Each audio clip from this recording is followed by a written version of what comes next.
Also today I wanted to add something extra. This is a favorite essay of mine by an utter genius of a Kulturkritik, Karl Kraus, who was great friends with and a strong influence on a very important architect, Adolf Loos, both of them in Vienna, active in the early 20th century.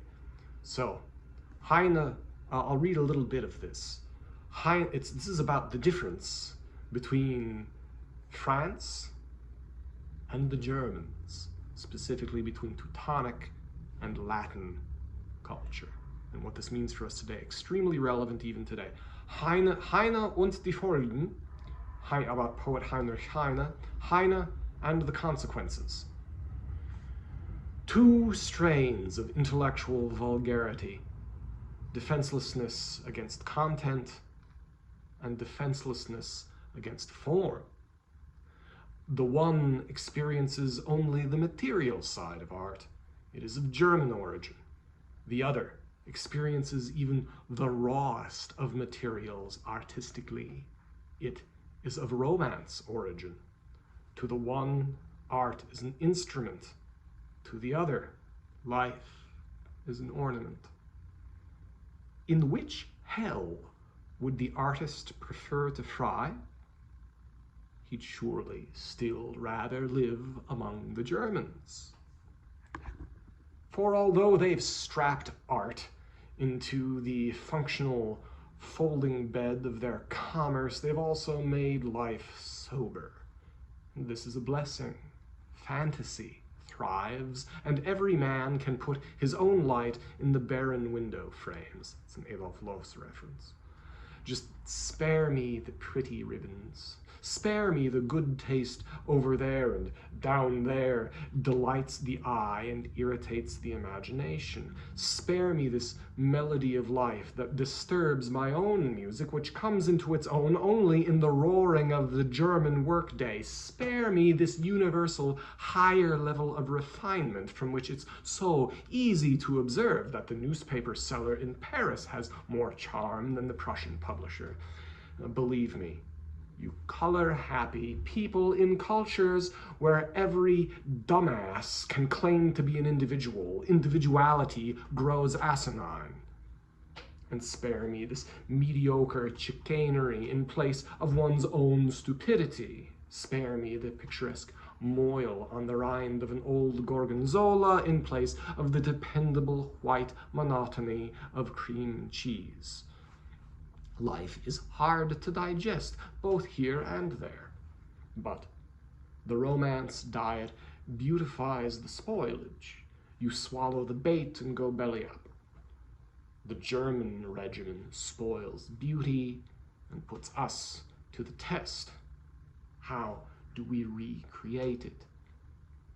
Romance culture makes every man a poet. Art's a piece of cake there, and heaven a hell.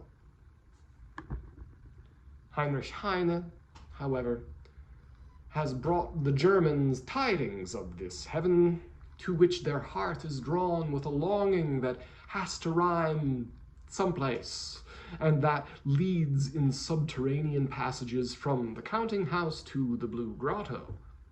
It's in Capri.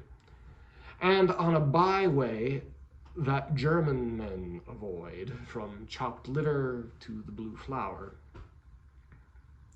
It was inevitable that the one with their longing and the other with their longings would consider Heinrich Heine the fulfiller.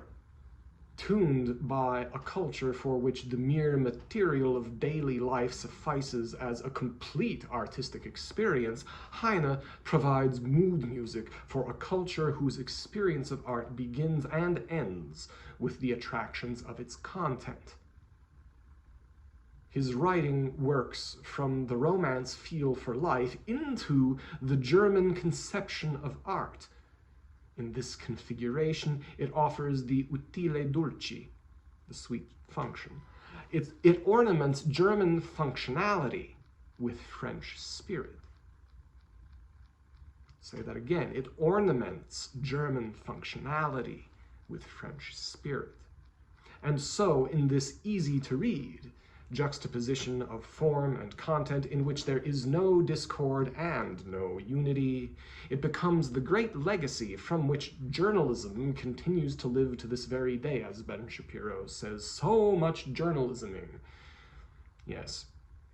A dangerous mediator between art and life, a parasite on both, a singer where it should be only a messenger, filing reports where a song would be in order, its eye too fixed on its goal to see the burning color, blinded to all its goals by pleasure in the picturesque, the bane of literary utility, the spirit of utiliterature, instrument made into ornament, and so badly degenerated that even the current mania for decorating consumer goods, I believe this is 1910, think applied art, the end of Art Nouveau, Wiener Werkstätte, the current mania for decorating consumer goods can scarcely keep up with the progress of applied art in the daily press, because at least we have yet to hear that the Wiener Werkstätte is manufacturing burglary tools. And even in the style, that's a dig about stylistic plagiarism. And even in the style of the most up-to-date miniature impressionistic journalism, the Heinean model does not disavow itself. Without Heine, no feuilleton. Now the feuilleton, this is I don't even know if I'm saying this right. The feuilleton is like the, if you remember from old newspapers, now old, like the green sheet. It's this little thing that falls out of the regular newspaper, and it has the junior jumble in it, and it has these fun little happy stories, and it's just a broadsheet, and it has like just like fun, amusing stuff, and it has infotainment and some type of economics chart that's just, you know, USA Today, but even dumber and more entertaining. They used to have those, you know, the green sheet. Without Heine, no feuilleton. This is the French disease he smuggled into us. How easy it is to get sick in Paris, how lax the morality of the German feel for language becomes. The French language lets every filieux have his way with her. You have to prove yourself a man in full before the German language will give you the time of day, and that's only the beginning of the trouble you're in for.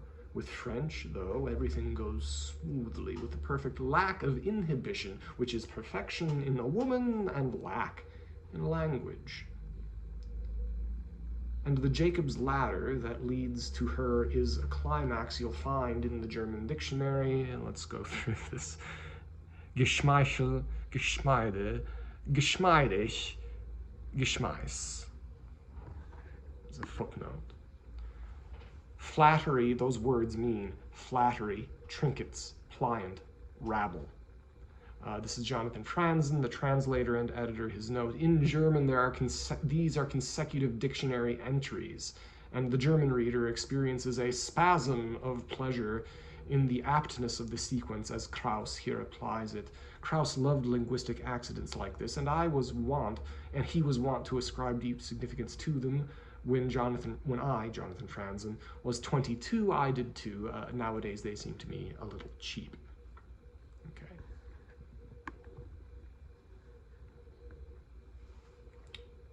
Geschmeichel, geschmeide, geschmeidig, geschmeiß. Anybody and everybody can produce her services for the feuilleton.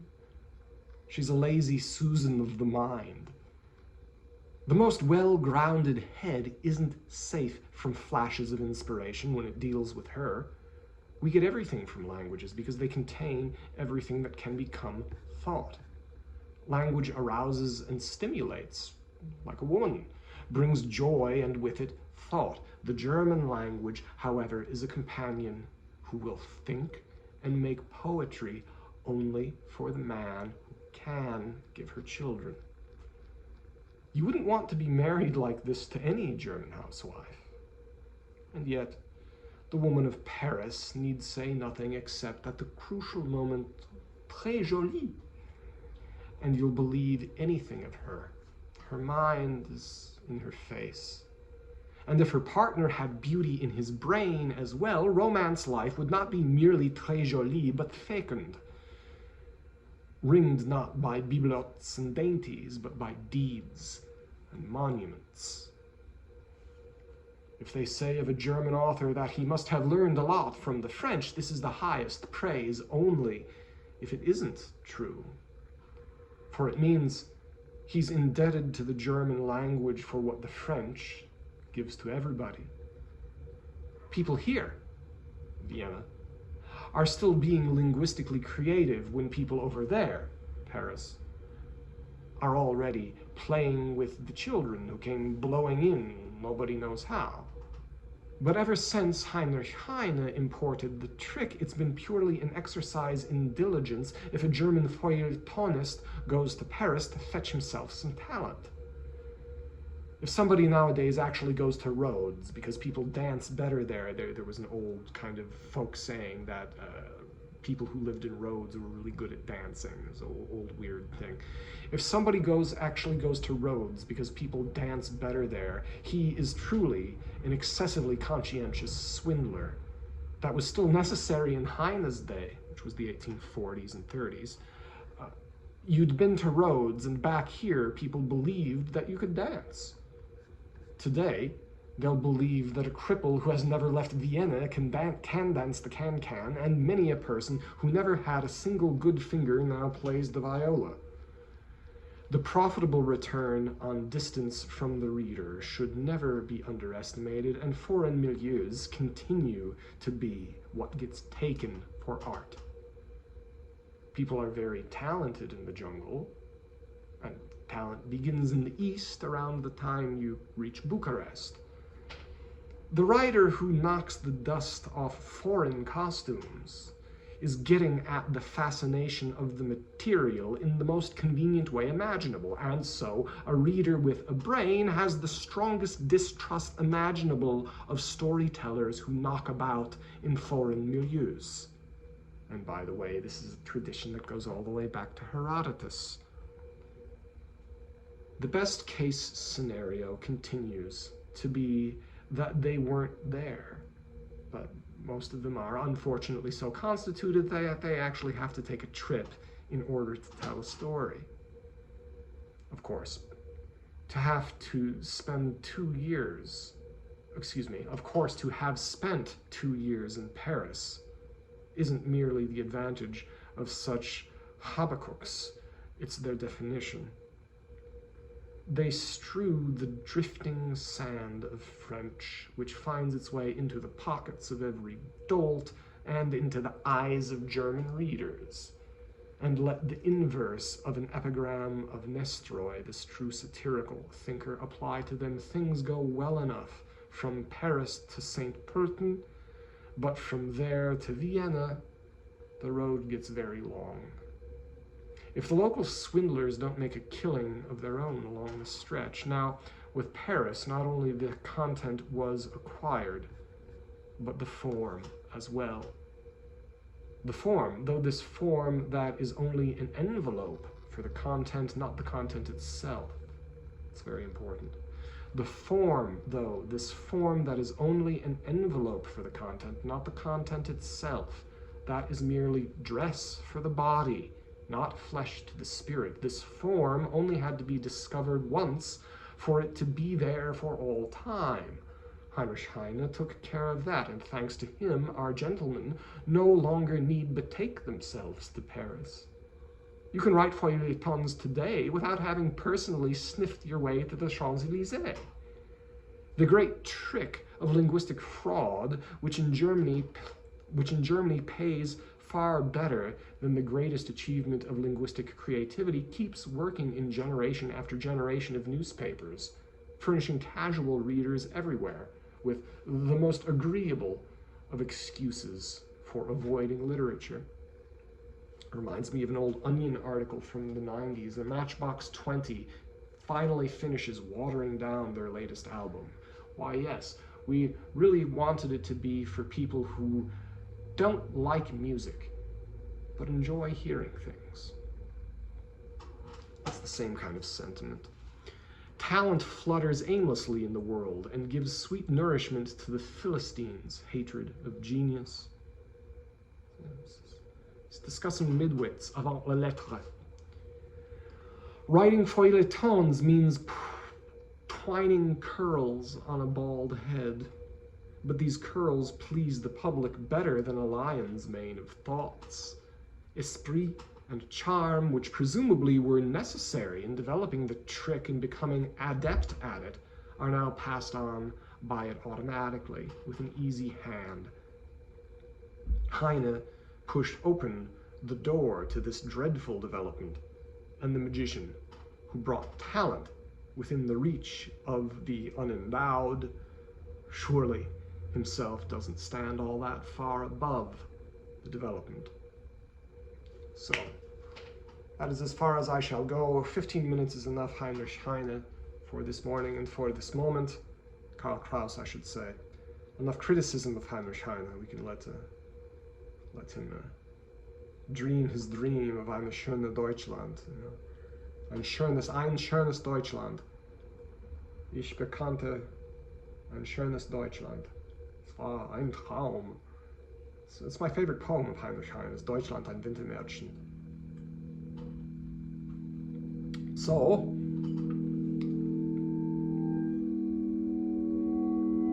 thank you for listening.